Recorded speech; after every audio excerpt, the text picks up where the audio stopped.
warahmatullahi wabarakatuh. Waalaikumsalam warahmatullahi wabarakatuh. Apa kabar rekan-rekan semua? Alhamdulillah baik. Sehat ya. Dan tetap semangat mengikuti perkuliahan hari ini untuk mata kuliah dasar akuntansi. Hari ini kita membahas mengenai jurnal umum, buku besar dan neraca saldo perusahaan jasa. Masih ingat perusahaan jasa? Masih. Apa itu perusahaan jasa? Perusahaan ya, perusahaan yang memberikan pelayanan jasa kepada masyarakat ya. Nah, kita mulai slide pertama apa ini?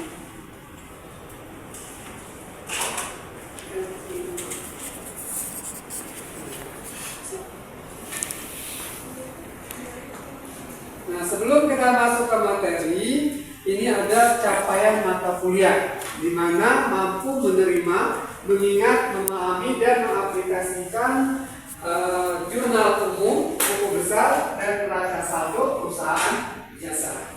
Kemudian materinya tadi ya, jurnal umum, buku besar dan neraca saldo perusahaan jasa. Jadi ini harus ingat nih, apa yang harus dicapai dalam mata kuliah ini.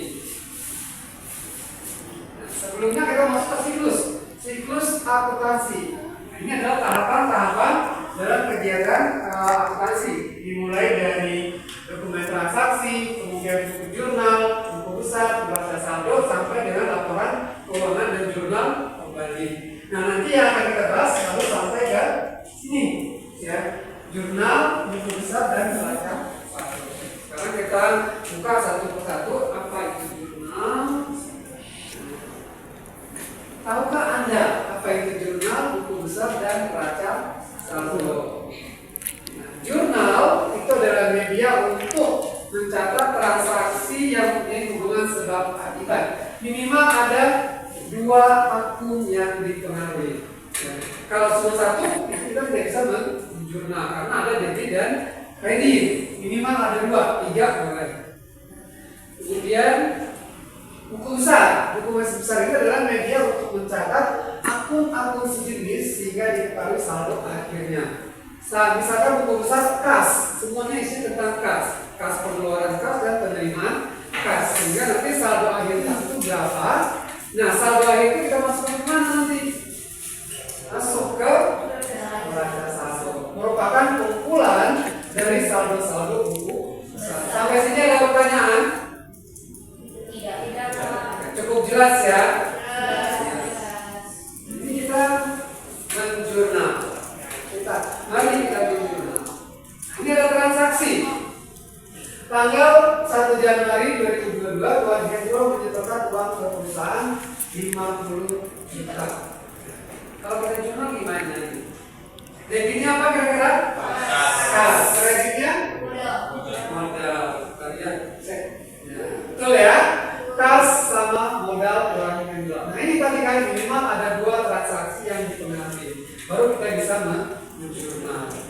Kemudian yang kedua, tanggal 5 Januari 2022, Bospi membeli perlengkapan 400.000, dibayar 300, sisanya bulan depan. Nah, ini transaksi di mana? Perlengkapan di debit, kas di kredit. Ya, utang sisanya adalah utang. Ya, berarti ada 3 akun yang dipengaruhi. Betul ya? Nih, 400, 300 dan 100. Sampai sini ada pertanyaan untuk jurnal? Tidak. Paham ya? Oke, terima kasih. Buku besar, ya. Dari jurnal kita lakukan posting ke buku besar, di mana setiap akun sejenis dikelompokkan dalam satu akun buku besar. Kalau ada 10 transaksi, berarti ada 10 lebih buku besarnya, ya. Karena masing-masing akun mempunyai buku besar sendiri. Nah, dari yang tadi kas kita ambil yang tadi saldo modal di debit, kita transferkan ke kolom saldo. Kemudian ada pembelian perlengkapan 300, sehingga sekarang saldonya tinggal 49.700. Ya. Nah, gimana kalau untuk yang tadi masih ada lagi yang harus kita buat? Selain kas, ini kas. Buku besar 1, modal modal 1, perlengkapan 1, utang 1. Dari 2 transaksi kita sudah membuat berapa banyak buku besar? 4 ya, 1, 2, 3, 4. Masing-masing akun ini harus kita bikin buku besarnya supaya nanti diketahui berapa saldo akhirnya sehingga masuk ke dalam neraca saldo. Jangan lupa buku besar itu ada nama akunnya, kemudian kode akun. Kode akun ini tergantung dari perusahaan, dia pakai kodenya berapa. Nanti tinggal diikuti saja. Biasanya perusahaan punya daftar. Nah, ini membentuk neraca saldo. Kumpulan dari saldo-saldo buku besar, debit ditempatkan ke debit, kredit ditempatkan ke kredit. Jadi kita hanya mengambil saldo-saldo yang ada di buku besar. Kalau di buku besar sudah debit, pindahkan dari debit di neraca saldo. Kredit pindahkan ke kredit. Jadi tidak ada hitung-hitungan lagi, cuma memindahkan aja. Tadi misalkan kas, tadi saldo normalnya di debit, kita tempatkan ke debit. Perlengkapan ini. Kalau tadi kita tidak bikin buku besarnya ya, tapi kalau untuk ini perlengkapan di sini, utang kredit, modal di kredit. Ini baru beberapa yang kita bikin ya. Sebenarnya kalau di neraca saldonya ada berapa kelompok akun? Aktiva, utang, modal, pendapatan, biaya. Nah, jadi yang masih di sini di bawahnya masih ada ya. Jadi kalau transaksinya banyak baru dia full. Soal kasus. Soal kasus ini kita diminta ngapain? Mencatat transaksi ke dalam jurnal umum, kemudian kita posting ke buku besar dan susun neraca saldo. Nah, sekarang kita coba satu persatu dari rekan-rekan semua untuk menjurnal ke depan dari yang ini. Silakan, siapa yang bisa? Yang mau maju pertama? Tanggal 1 akan memulai usaha-usahanya dengan menyerahkan uang tunai 12 juta dan sebuah mobil bernilai 6 juta sebagai setoran modal awal. Silakan. Siapa? Boleh. Jurnalnya debit, kas, kendaraan, sama modal.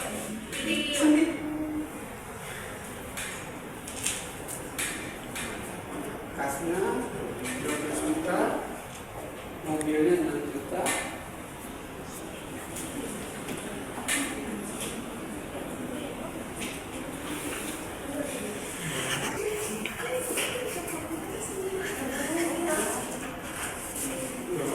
Nah, ya.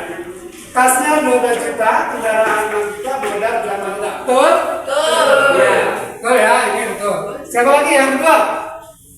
Sewa kantor bulan April, silakan.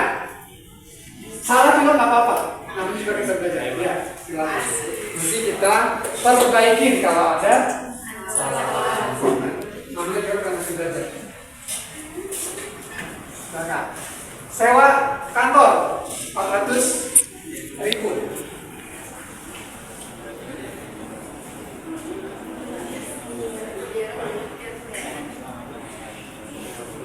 Bulan sewa kantor.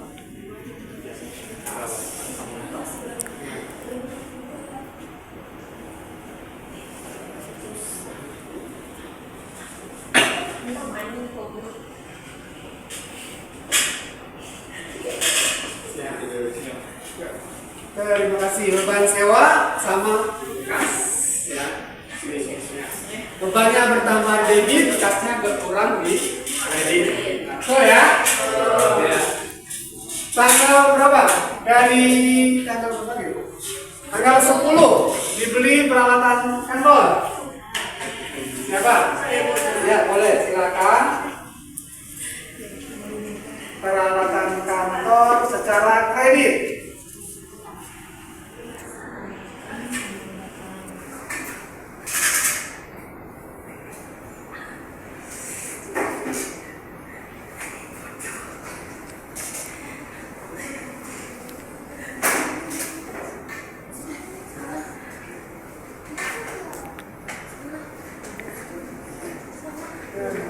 Ya, karena dia belinya kredit ya. kredit kita harus garis bawahi. Kalau kredit berarti kita peralatan kita bertambah, utang kita juga bertambah. Ya, utang pertama di mana? Kredit. Kredit, jadi udah benar ya.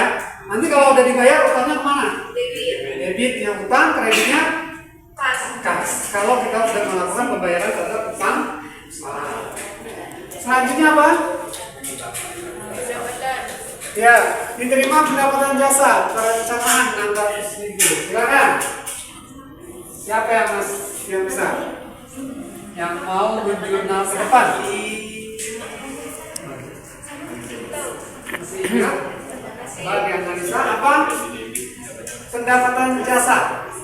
Kalau apa yang bertambah di sini? Kasnya bertambah, pendapatan bertambah. Kasnya di mana dia? Kasnya di debit, ya. Kas, kemudian pendapatan. Berapa? 600.000.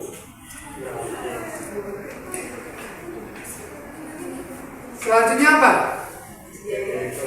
Dibayar biaya pemasangan iklan pada surat kabar. Ini ya. Berarti biaya iklan. Biaya iklan pada kas. Berapa besar? 100.000. Kemudian,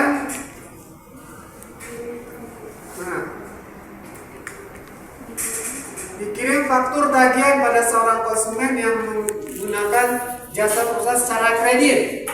Nanti kalau kredit apa? Iya, piutang. Piutangnya bertambah di debitnya piutang usaha, kreditnya pendapatan jasa. Berapa? 800.000. Nah, sampai sini jelas? Jelas. Jelas ya. Nah, yang ini dibayar premi asuransi untuk 2 tahun 4.400.000. Nah, ini dia dibayarnya tanggal 15 April 2020 untuk 2 tahun ke depan 400.000. Nah, ini tergantung kalian pakai akunnya apa. Mau pakai akun asuransi apa tuh? Asuransi dibayar di muka atau bukan asuransi? Kayak apa? Asuransi ada 2 kemungkinan ya, ada 2 kemungkinan yang kalian bisa pakai. Asuransi ya dibayar di muka sama kas.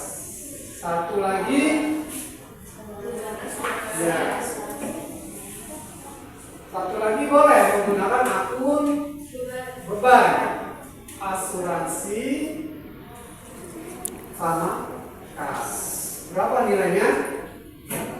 400.000. Ini juga 400.000. Kalau ini juga sama, 400.000 juga.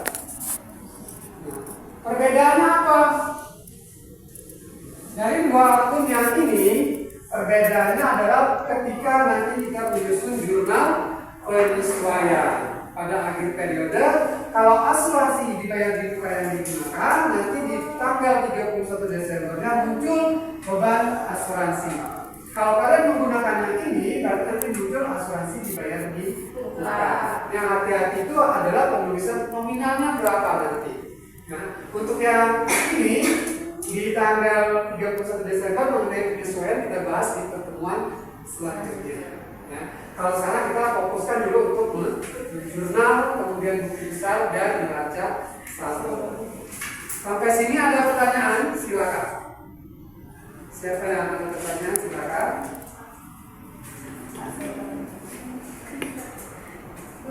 Ya. Udah ada? Cukup jelas? Ini masih ada berapa sisa? Masih ada sisa ya? Nah, maka sisa ini nanti rekan-rekan semua di rumah dilanjutkan, kemudian nanti dicatat ke dalam jurnal, kemudian posting ke buku besar dan bentuk neraca saldonya. Oke? Jelas? Minggu depan kita bahas kembali. Terima kasih atas kehadiran teman-teman semua. Semoga hari ini mendapatkan ilmu yang bermanfaat. Amin. Saya akhiri sampai sini. Wassalamualaikum warahmatullahi wabarakatuh.